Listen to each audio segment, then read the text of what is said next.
Hi friends, मेरे digital classes में आप लोग का बहुत बहुत स्वागत करता हूं। तो फ्रेंड्स, आज हम स्टार्ट करते हैं फिर से आपके इंडियन ज्योग्राफी, भारत के जितने भी भूगोल से जो कि आपके कम्पिटिटिव एग्जाम में आते हैं, चाहे कोई भी एग्जाम हो, एसएससी, रेलवे, यूपीएससी, बैंक का हो, चाहे सेंट्रल का हो, चाहे स्टेट के, सभी एग्जाम के लिए इम्पोर्टेंट है भारत के भूगोल का क्वेश्चन जो आपके सभी एग्जाम में पूछे जाते हैं।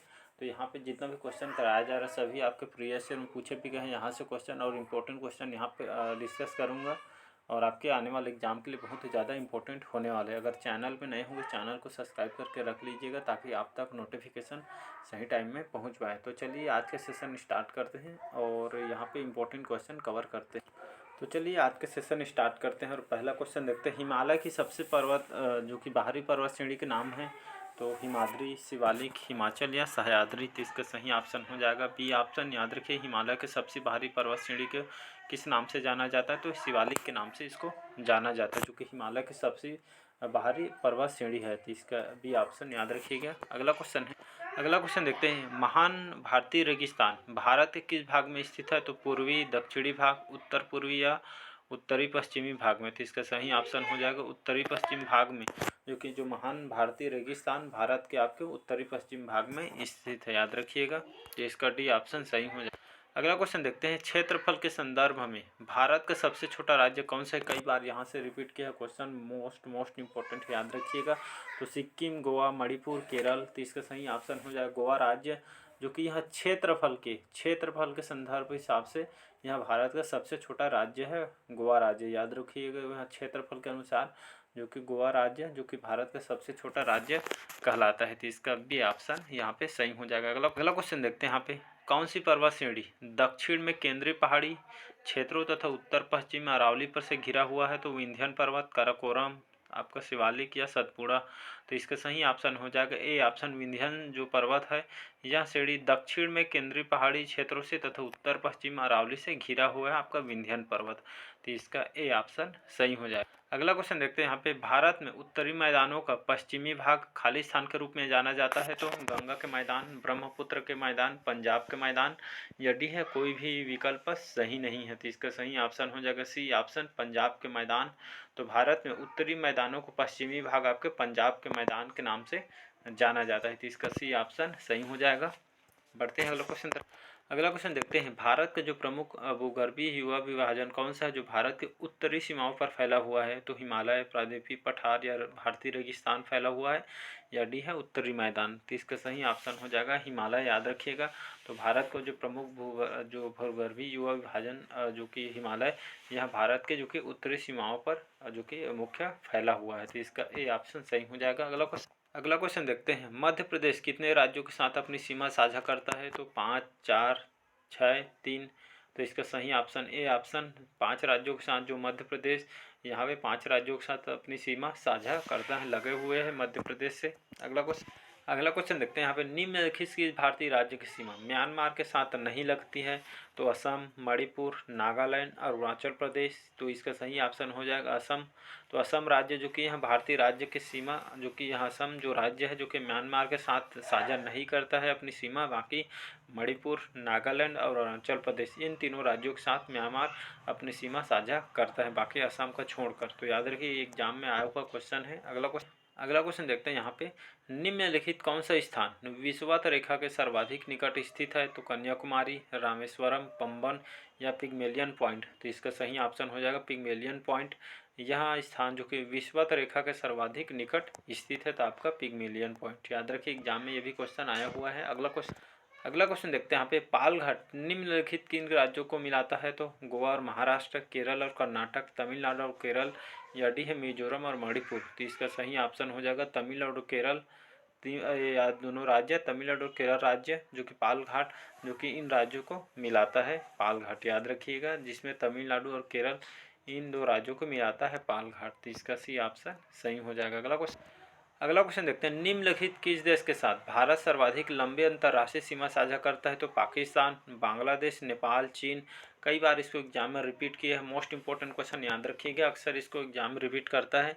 तो आपका जो बांग्लादेश है जो कि यहाँ भारत के साथ सर्वाधिक, जो भारत है हमारा बांग्लादेश के साथ जो कि लंबी अंतर्राष्ट्रीय सीमा साझा करता है, याद रखिएगा बांग्लादेश के साथ जो कि हमारा भारत जो कि सर्वाधिक लंबी अंतर्राष्ट्रीय सीमा साझा करता है। तो इसका बी ऑप्शन याद रखिएगा, मोस्ट इंपॉर्टेंट क्वेश्चन है। अगला क्वेश्चन देखते हैं।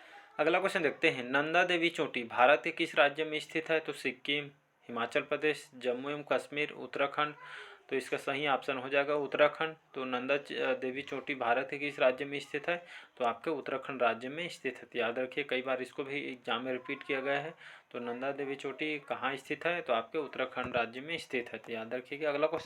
अगला क्वेश्चन देखते हैं, डंकन पास इनमें से किसके बीच में स्थित है? तो उत्तरी अंडमान और मध्य अंडमान के बीच, दक्षिणी अंडमान और मध्य अंडमान के बीच, या दक्षिण अंडमान और छोटा अंडमान के बीच, या कारा निकोबार या छोटा निकोबार के बीच। तो इसका सही ऑप्शन हो जाएगा सी ऑप्शन, दक्षिणी अंडमान और मध्य अंडमान। तो डंकन पास इनके बीच में स्थित है, याद रखिएगा। तो इसका सी ऑप्शन सही हो जाएगा। अगला क्वेश्चन देखते हैं, भारत निम्न में से किस पथ का इस्तेमाल दो नदियों के बीच की भूमि के लिए किया जाता है? तो घाटी, पठार, दोआब या डी है इनमें से कोई नहीं। तो भारत जो आपके दोआब पथ का इस्तेमाल दो नदियों के बीच की भूमि के लिए करता है। याद रखिए, इसको भी एग्जाम में जो कि पूछा गया है। तो नदियों के बीच भूमि के लिए जो कि यहाँ पे दोआब का उपयोग करता है भारत इस्तेमाल के लिए दो नदियों के बीच की। तो इसका सी ऑप्शन सही हो जाएगा। अगला क्वेश्चन देखते हैं, निम्नलिखित किस पहाड़ी पर पूर्वी घाट पश्चिमी घाट से निकलती है? तो पलानी पहाड़ी, महेंद्रगिरी पहाड़ी, नीलगिरी पहाड़ी या शिवराय पहाड़ी। तो इसका सही ऑप्शन हो जाएगा नीलगिरी पहाड़ी। यह पहाड़ी जो कि पूर्वी घाट और पश्चिमी घाट से मिलती है। तो इसका सी ऑप्शन सही हो जाएगा, नीलगिरी पहाड़ी, याद रखिएगा। अगला क्वेश्चन देखते हैं यहाँ पे, अराकान जो युमा है, जो हिमालय के पर्वत की एक श्रेणी है, कहाँ स्थित है? तो बलूचिस्तान, म्यांमार, नेपाल, थाईलैंड। तो इसका सही ऑप्शन हो जाएगा म्यांमार। तो अराकुमा की जो पहाड़ी है कहाँ स्थित है, जो कि हिमालय की एक पर्वत श्रेणी है, तो आपके म्यांमार में स्थित है, याद रखिएगा। इसका बी ऑप्शन सही हो जाएगा। अगला क्वेश्चन देखते हैं, निम्नलिखित में से भारत का प्राचीनतम पर्वतमाला कौन सी है? तो अरावली, हिमालय, शिवालिक की पहाड़ियाँ, या डी है नागा पहाड़ियाँ। तो इसका सही ऑप्शन हो जाएगा ए ऑप्शन, अरावली जो पर्वत है, जो कि भारत की प्राचीनतम पर्वतमाला इसको कहा जाता है। तो याद रखिए, भारत की प्राचीनतम पर्वतमाला कौन सी है? तो अरावली है। तो याद रखिए, इसका ए ऑप्शन यहाँ पे सही हो जाएगा। अगला क्वेश्चन देखते हैं, गुरु शिखर चोटी किस राज्य में स्थित है? तो तमिलनाडु, राजस्थान, हिमाचल प्रदेश, या डी है आंध्र प्रदेश। तो इसका जो सही ऑप्शन हो जाएगा बी ऑप्शन। तो गुरु शिखर चोटी किस राज्य में स्थित है? तो आपके राजस्थान में स्थित है, याद रखिएगा। अगला क्वेश्चन तरफ बढ़ते हैं, इंदिरा पॉइंट का अन्य नाम किस नाम से जाना जाता है? तो आपका पार्सन पॉइंट, लाही चिंग, या पिंगबेलियन पॉइंट, या डी है सभी विकल्प यहाँ पे सही है। तो इसका डी ऑप्शन सही हो जाएगा, सभी विकल्प यहाँ पे सही हो जाएगा। तो इंदिरा पॉइंट को इन तीनों नाम से भी इसको जाना जाता है। अगला क्वेश्चन देखते हैं यहाँ पे, कोंकण तट कहाँ से कहाँ तक विस्तृत है? तो गोवा से कोच्चि, गोवा से दीव, या दमन से गोवा तक, या गोवा से मुंबई तक। तो इसका सी ऑप्शन सही हो जाएगा, दमन से गोवा तक। आपके जो कोंकण तट है दमन से लेकर गोवा तक, यहाँ तक जो कि फैली हुई है या विस्तृत है, समझ सकते हैं। तो कोंकण तट दमन से गोवा तक यहाँ पे विस्तृत है। तो इसका सी ऑप्शन सही हो जाएगा। अगला क्वेश्चन, निम्नलिखित कौन सी नदी ज्वारा नदमुख या एस्चुरी है? तो आपका कृष्णा, महानदी, गोदावरी, नर्मदा। तो इसका सही ऑप्शन हो जाएगा महानदी। तो महानदी आपके ज्वारा नदमुख है और एस्चुरी भी बनाती है। तो इसका बी ऑप्शन, कई बार इसको एग्जाम में रिपीट किया है, तो याद रखिए, जो आपका महानदी नदी है यह ज्वारा नदमुख है और साथ ही आपके एस्चुरी भी है। तो इसका बी ऑप्शन सही हो जाए। अगला क्वेश्चन देखते हैं, निम्नलिखित कौन सी नदी सबरीमाला की वार्षिक तीर्थ यात्रा से जुड़ी हुई है? तो पेरियार, पंबा, भरतपुझा, या डी है कावेरी नदी। तो इसका सही ऑप्शन हो जाएगा पेरियार नदी, जो कि यहाँ सबरीमाला की वार्षिक तीर्थ यात्रा से जुड़ी हुई। कई बार इसको सबरीमाला से क्वेश्चन आ जाता है जी, याद रखिएगा। तो पेरियार नदी सबरीमाला की वार्षिक तीर्थ यात्रा से जुड़ी हुई नदी है पेरियार नदी। तो इसका ए ऑप्शन सही हो जाएगा। अगला क्वेश्चन देखते हैं, निम्नलिखित वह नदी कौन सी है जो एक विभ्रंश घाटी या रिफ्ट वैली से होकर बहने वाली नदी है? तो गोदावरी नदी, नर्मदा नदी, कृष्णा नदी, या महानदी। तो इसका सही ऑप्शन हो जाएगा बी नर्मदा नदी। यह नदी जो कि यहाँ एक विभ्रंश घाटी से या आपके रिफ्ट वैली से होकर बहने वाली नदी है, याद रखिए। तो इसका बी ऑप्शन सही हो जाएगा नर्मदा नदी, जो कि यहाँ विभ्रंश घाटी या रिफ्ट वैली से होकर बहने वाली एकमात्र नदी है। तो इसका बी ऑप्शन याद रखिएगा। अगला क्वेश्चन देखते हैं आप, मध्य भारत से निकलकर यमुना गंगा में मिलने वाली नदी निम्न में से कौन सी नदी है? तो घाघरा नदी, गोमती नदी, कोसी नदी, या बेतवा नदी। तो तो इसका डी ऑप्शन सही हो जाएगा। बेतवा नदी, यह मध्य भारत से निकलकर आपका जो बेतवा नदी है निकलकर आपके यमुना और गंगा से मिलने वाली नदी, एक जो कि नदी है, याद रखिएगा। तो बेतवा जो कि मध्य भारत से निकलकर यमुना और गंगा में एक मात्रा मिलने वाली नदी है। तो इसका डी ऑप्शन सही हो जाएगा। अगला क्वेश्चन देखते हैं, निम्नलिखित वह नदी कौन सी है जिसका उद्गम भारतीय क्षेत्र में नहीं है? तो महानदी ब्रह्मपुत्र, रावी और चिनाब। तो इसका बी ऑप्शन सही हो जाएगा। ब्रह्मपुत्र नदी है यह नदी जिसका उद्गम जो कि भारतीय क्षेत्र में या भारत में नहीं है, समझ सकते हैं। तो ब्रह्मपुत्र नदी इसका सही आंसर हो जाएगा। अगला क्वेश्चन देखते हैं यहाँ पे, दामोदर नदी को बंगाल का शोक कहा जाता है क्योंकि इसमें प्राय तबाही मचाने वाली बाढ़ आती है, या इसमें अधिकतम मृदा अपरदन होता है, या सी है इसमें अनेक खतरनाक झरने बन जाते हैं इसलिए, या डी है यह बारहमासी नदी नहीं है इसलिए। तो इसका सही ऑप्शन हो जाएगा ए ऑप्शन, इसमें प्राय तबाही मचाने वाली बाढ़ आने के कारण इसको दामोदर नदी को बंगाल का शोक कहा जाता है। तो याद रखिए, एग्जाम में डायरेक्ट यहाँ पे 2 क्वेश्चन पूछ सकते हैं, बंगाल का शोक किस नदी को कहा जाता है? तो याद रखिए दामोदर नदी। तो यहाँ से भी 2 क्वेश्चन पूछता है, दामोदर नदी को बंगाल का शोक कहा जाता है क्योंकि इसमें प्राय तबाही मचाने वाली बाढ़ आती है इसलिए भी इसको कहा जाता है। तो इसका ए ऑप्शन सही हो जाएगा। अगला क्वेश्चन देखते हैं यहाँ पे, निम्नलिखित वह नदी कौन सी है जिसका उद्गम भारतीय राज्य क्षेत्र में नहीं है? तो गोदावरी, झेलम, रावी, घाघरा। तो इसका सही ऑप्शन हो जाएगा घाघरा नदी। यह नदी जिसका जो कि उद्गम भारतीय राज्य क्षेत्र में या भारत में नहीं है, याद रखिए आपका ब्रह्मपुत्र हो गए और आपका घाघरा नदी, इन दोनों नदियों का जो कि उद्गम भारतीय राज्य क्षेत्र में नहीं है।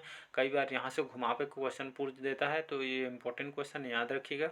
तो यहाँ आपका जो घाघरा नदी है और ब्रह्मपुत्र नदी, उसका जो कि उद्गम भारतीय राज्य क्षेत्र में नहीं है। तो इसका डी ऑप्शन सही हो जाएगा। अगला क्वेश्चन देखते हैं, मोस्ट इंपॉर्टेंट क्वेश्चन है, प्रायद्वीपीय भारत की सबसे बड़ी नदी कौन सी है? तो नर्मदा, गोदावरी नदी, महानदी या कावेरी नदी। तो इसका सही ऑप्शन हो जाएगा बी ऑप्शन, गोदावरी नदी। यहाँ प्रायद्वीपीय भारत की सबसे बड़ी नदी इसको जानी जाती है, गोदावरी नदी, जो कि यहाँ पे प्रायद्वीपीय भारत की सबसे बड़ी नदी कहती हैं। तो इसका बी ऑप्शन, गोदावरी नदी सही आंसर हो जाएगा। तो आज का सेशन कैसा लगा? जितने भी क्वेश्चन कराए गए हैं सभी आपके प्रीवियस ईयर में किसी न किसी एग्जाम में यहाँ से रिपीट हुआ है, और उसी क्वेश्चन को एग्जाम में रिपीट किया जाता है। जिसका क्वेश्चन आप गलत करके आए रहते हैं उसी एग्जाम में रिपीट करता है, इसलिए तो याद रखिएगा जितने भी क्वेश्चन कराए जा रहे हैं सभी इंपॉर्टेंट है आपके एग्ज़ाम के लिए, बहुत ही ज़्यादा इंपॉर्टेंट है। अगर चैनल में नए होंगे चैनल को सब्सक्राइब करके रख लीजिएगा ताकि आप तक नोटिफिकेशन पहुंच पाए। तो चलिए आज का सेशन यहीं रखते हैं, नेक्स्ट पार्ट में कवर करेंगे, और यहाँ पे जो कि अगले पार्ट में कराया जाएगा, वीडियो लंबा हो जाएगा इसलिए इस क्वेश्चन को यहीं तक रखते हैं। सारे क्वेश्चन इंपॉर्टेंट है और यहाँ पे डेली बेस पे करंट अफेयर्स भी कराया जाता है, तो आप डेली बेस पे करंट अफेयर्स भी पढ़ सकते हैं। आपके एग्जाम के लिए करंट जो अफेयर्स है वर्तमान में बहुत ही ज़्यादा इंपॉर्टेंट होता है। तो चलिए बस आज के लिए इतना ही, थैंक यू।